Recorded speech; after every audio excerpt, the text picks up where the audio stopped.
Construisez un esprit si fort qu'il effraie les gens. Écoute-moi bien.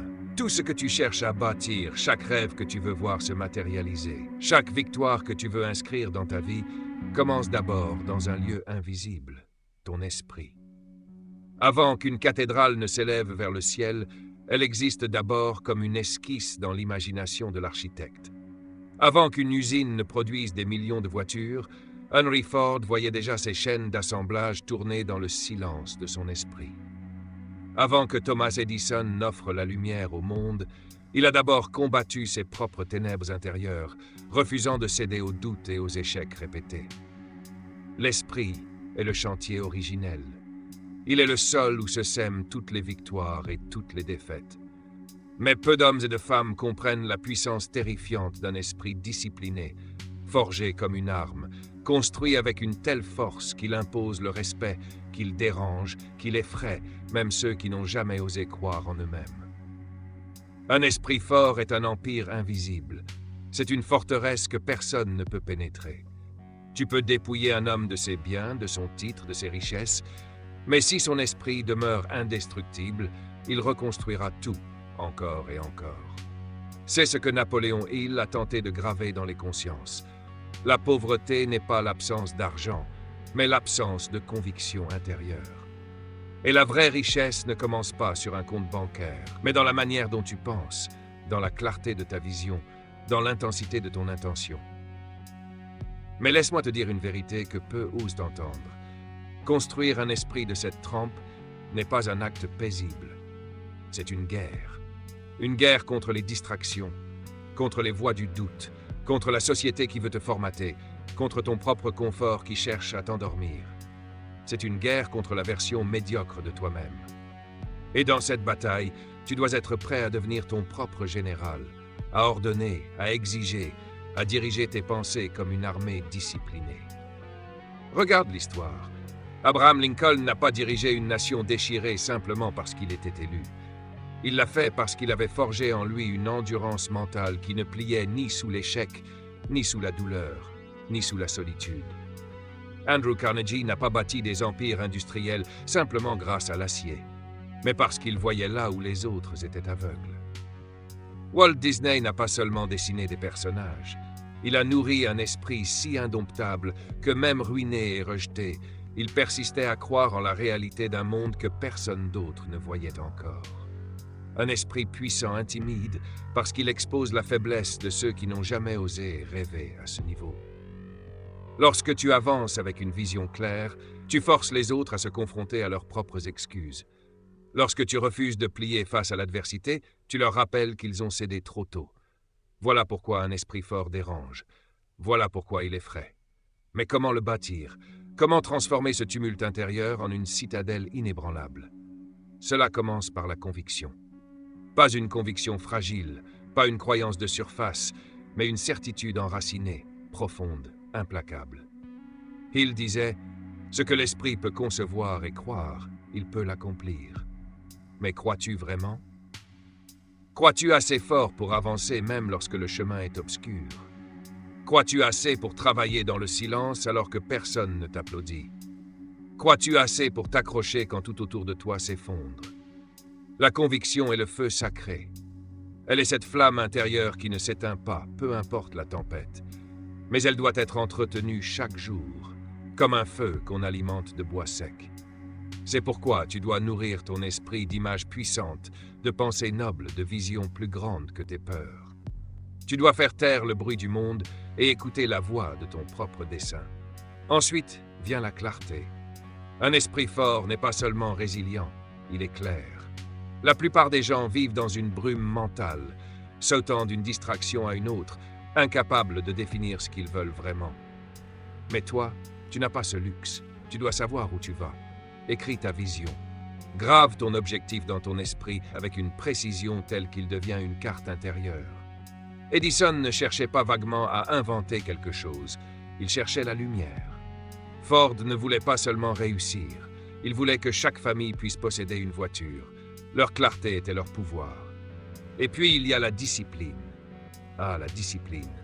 Ce mot qui fait fuir les faibles, mais qui est l'oxygène de toute grande réalisation. La discipline, c'est la capacité de commander à ton esprit d'agir, même quand ton corps proteste. C'est de rester fidèle à tes engagements quand l'enthousiasme a disparu. C'est la force invisible qui transforme les intentions en réalité. Sans elle, même la plus grande vision n'est qu'un mirage. Imagine un guerrier antique, debout dans l'arène, affrontant un adversaire redoutable. Ce guerrier ne survit pas grâce à l'improvisation, mais grâce aux heures interminables passées à aiguiser son épée, à s'entraîner, à répéter encore et encore les gestes de survie.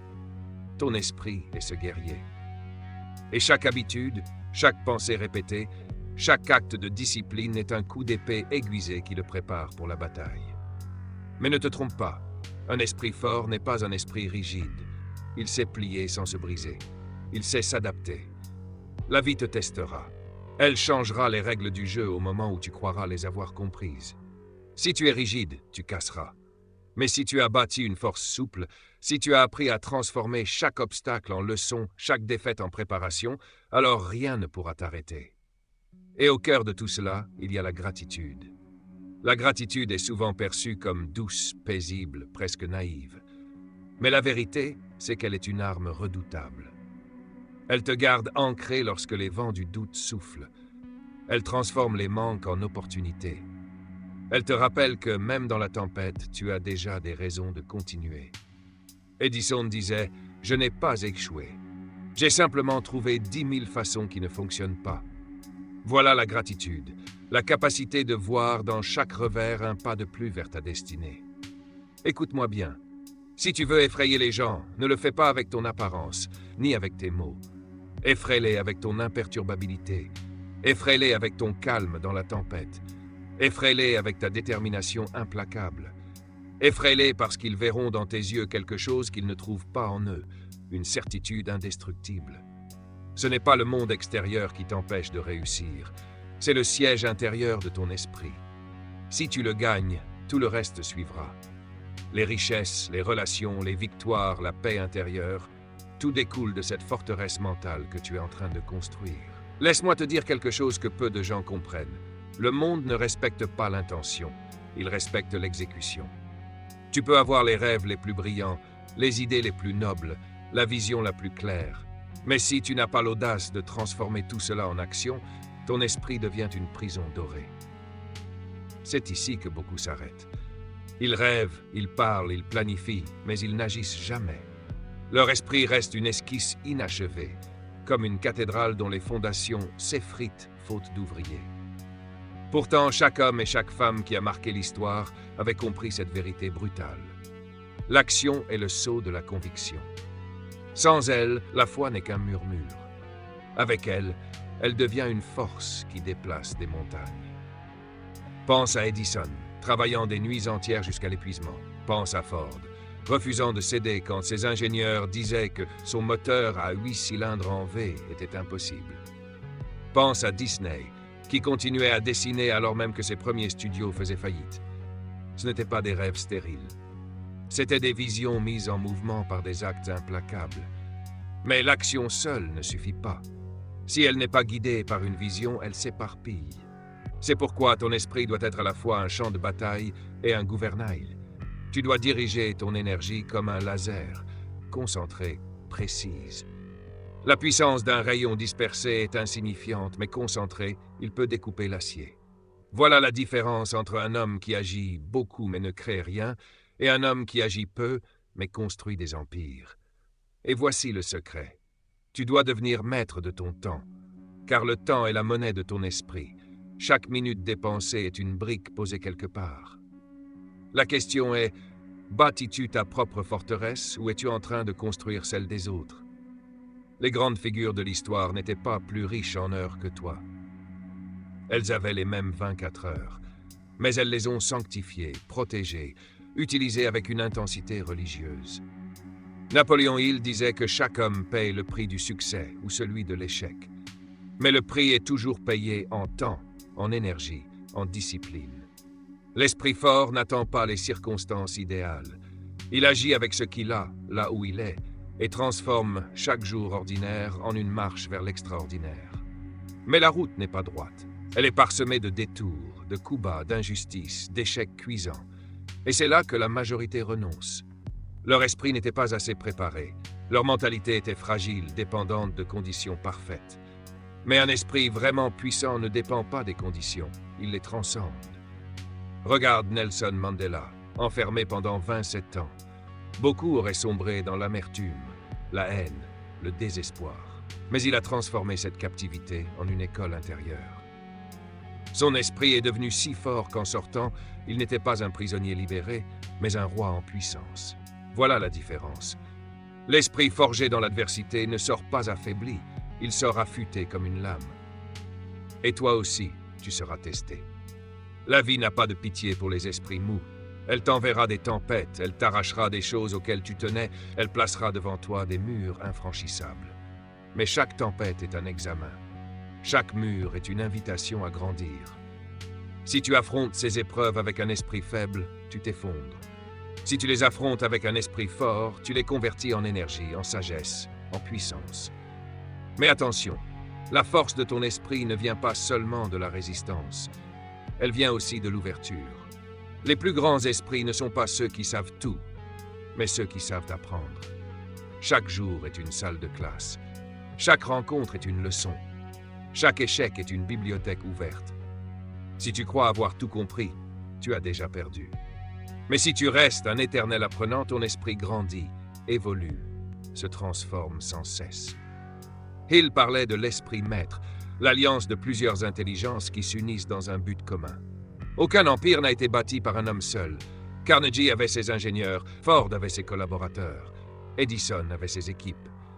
Ils savaient que leur esprit, aussi puissant soit-il, devait se connecter à d'autres pour créer une synergie plus grande que la somme de ses parties. Un esprit fort n'est pas un esprit isolé.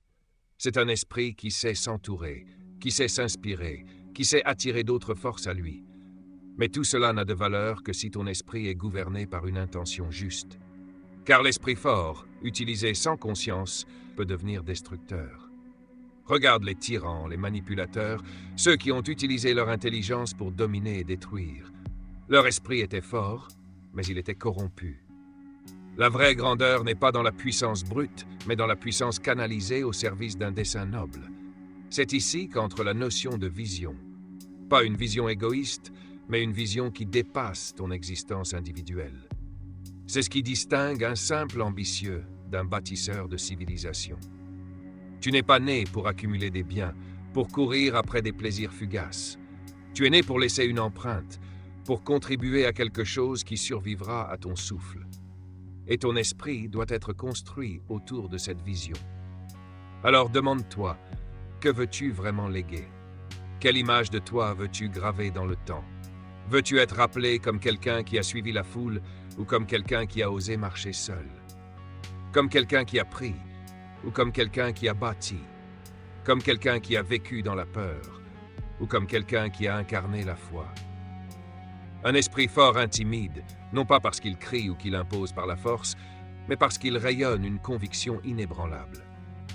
Quand tu entres dans une pièce avec une telle présence, les gens le sentent. Ils ne peuvent pas toujours l'expliquer, mais ils savent qu'ils sont en face de quelqu'un qui a conquis son monde intérieur. Et c'est cela la vraie victoire, conquérir ton esprit. Pas ton voisin, pas ton concurrent, pas la société.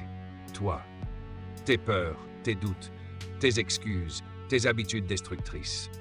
Quand tu les auras vaincus, plus rien ni personne ne pourra t'arrêter. Il y a quelque chose que tu dois comprendre profondément. La majorité des gens vivent sous l'emprise invisible de leurs émotions incontrôlées. Ils se laissent gouverner par la peur, la colère, l'envie, la comparaison. Leur esprit est comme une barque fragile secouée par la moindre vague. Et c'est pour cela qu'ils échouent. Parce qu'un esprit faible est toujours esclave de l'instant. Mais toi, tu dois devenir capitaine de ton navire intérieur. Tu dois apprendre à diriger tes émotions comme un général dirige ses troupes. La peur, elle peut devenir vigilance. La colère, elle peut se transformer en énergie. L'envie, elle peut être transmutée en inspiration. C'est cela, l'art de la maîtrise intérieure. Ne jamais laisser ton esprit être pris en otage par ce qui est temporaire. Napoléon Hill parlait de la transmutation des émotions. Il savait que l'énergie la plus destructrice pouvait devenir la plus créatrice si elle était redirigée. Combien d'hommes ont transformé leur douleur en art, leur échec en innovation, leur solitude en sagesse. L'esprit fort ne nie pas ses émotions, il les utilise comme carburant. Regarde Beethoven, sourd mais capable de composer des symphonies qui traversent les siècles. Regarde Helen Keller, aveugle et sourde, mais capable d'écrire et d'inspirer des millions de vies. Regarde Lincoln, abattu par la dépression, mais capable de mener une nation à travers la guerre civile. Chacun d'eux aurait pu être brisé par ses faiblesses. Mais ils ont décidé de faire de leur esprit une forge, et chaque douleur est devenue un feu qui les a trempés comme de l'acier. Alors comprends ceci, ton esprit devient invincible quand il ne fuit plus la souffrance, mais qu'il l'accueille comme un professeur. La douleur n'est pas ton ennemi, elle est ton alchimiste. Elle prend le plomb de tes défaites et le transforme en or de sagesse. Les faibles courent après le confort. Les puissants recherchent la croissance, même si elle est douloureuse. Et cette croissance ne peut exister sans une chose essentielle, la résilience. La résilience, ce n'est pas seulement se relever après un coup, c'est apprendre à encaisser, à rester debout, à avancer même quand tes jambes tremblent. C'est avoir cette force silencieuse qui dit « Tu peux me tester, tu peux me frapper, mais tu ne me briseras pas. » Un esprit fort est comme un arbre enraciné. Le vent peut souffler, la tempête peut rugir, mais ses racines sont si profondes qu'il tient bon. Ses branches peuvent plier, mais son tronc reste droit. Voilà ce que tu dois devenir. Voilà pourquoi certains te craindront, parce qu'ils verront en toi une stabilité qu'ils n'ont jamais connue. Mais il y a une vérité encore plus profonde. La résilience seule ne suffit pas, car résister n'est pas tout.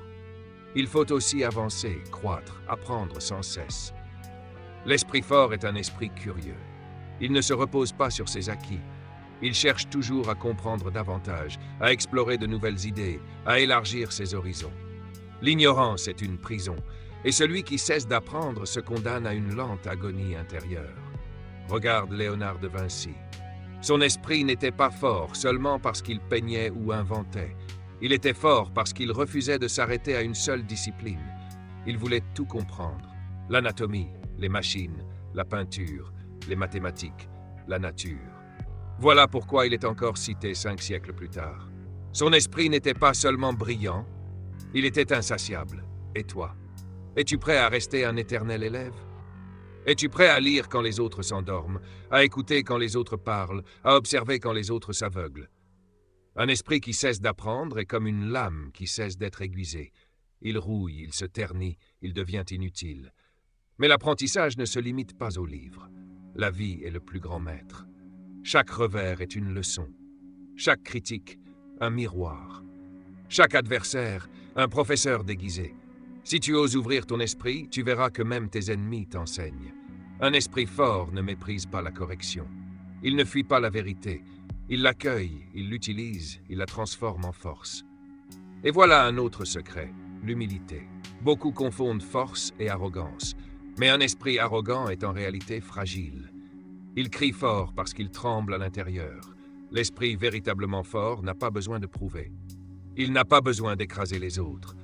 Il rayonne naturellement, comme une montagne qui n'a pas besoin de convaincre pour imposer le respect.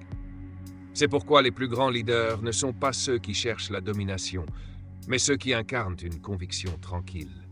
Gandhi, frêle, sans armes, mais capable de défier un empire entier. Martin Luther King, menacé, emprisonné, mais capable de rallier des millions par la force de son esprit. Leur puissance n'était pas dans leurs poings, mais dans la certitude de leur vision. Voilà ce que tu dois construire, une force calme, mais implacable. Et cette force ne peut grandir sans gratitude. Tu pourrais penser que gratitude et puissance sont opposées. Mais la vérité est que la gratitude est le ciment de ton esprit. Sans elle, tu bâtis dans la haine, dans le ressentiment, et tôt ou tard, ton édifice s'effondre. La gratitude ne signifie pas que tu es satisfait au point de cesser de grandir. Elle signifie que tu reconnais déjà les trésors présents et que tu construis à partir de cette abondance intérieure. Car un esprit qui ne voit que le manque est toujours en guerre avec lui-même. Mais un esprit qui voit la richesse même dans ses épreuves n'a rien à craindre. Il avance avec confiance, car il sait que chaque instant contient déjà une semence de victoire. Alors écoute, Tu dois devenir un paradoxe vivant, humble mais puissant, résilient mais souple, calme mais implacable, ancré dans la gratitude mais animé d'une faim insatiable de croissance. Ce paradoxe est ce qui effraie les gens, parce qu'ils ne peuvent pas te mettre dans une case, ils ne peuvent pas te comprendre. Tu es à la fois doux et dangereux, paisible et indestructible. Et c'est cela qui attire le respect véritable. Voilà pourquoi un esprit fort devient une légende. Pas parce qu'il a accumulé plus d'or, mais parce qu'il a incarné une vérité que d'autres n'osaient pas vivre.